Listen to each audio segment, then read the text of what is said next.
अगं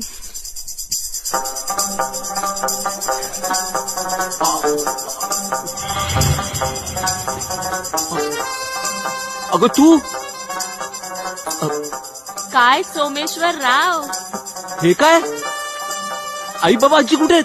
ते बाहेर गेलेत. अरे बापरे, आज काय झालं हिला? नाही आवडला ड्रेस? तुम्हीच तर दिला होता गोव्यात. नाही नाही, ड्रेस चांगला आहे, पण तू हे झाकून घे प्लीज, झाकून घे. का? आगाऊपणा गेला वाटतं. सगळं अवसानच गेलं का माझं? अरे बापरे, दवाखान्यात दाखवूया का?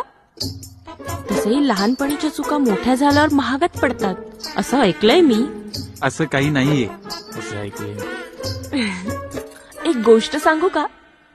एक होता ससा, शर्यतीत धाव धाव धावला, खूप दमला आणि फुस झोपला.